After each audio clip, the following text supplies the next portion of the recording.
And we're just so honoured to have received this award. G64 Cycles is a bike shop based in Bishopbriggs. It was started by my dad, Peter. So we've always been really into bikes. We've been a whole family of cyclists. So basically, during the first lockdown, my dad offered free bike repairs on the driveway at home. And within 6 weeks, he'd fixed 160 bikes free of charge. And that's when he kind of realised there was obviously a market for it.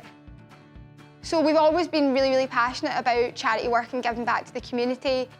So we refurbish bikes that have been donated or trade-ins, and we donate them to various different charities in the community. So we work with Women's Aid, Women's Refuges, Y People, which is a homeless charity based in Postle Park. So they've got a bike club because we've donated bikes to them, which is amazing. Deals on Wheels, Bike for Good, Bike for Refugee, and some local people from the community that have reached out to us that are in need.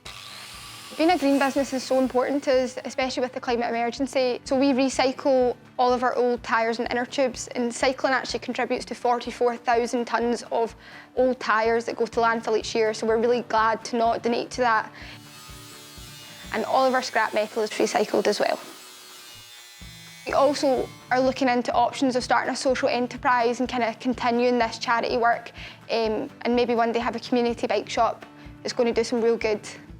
We're really, really honoured here at G64 Cycles to have received the Cycle Shop Champion Award. It's just absolutely amazing as such a small business who's only been established a year to receive this, so thank you so much.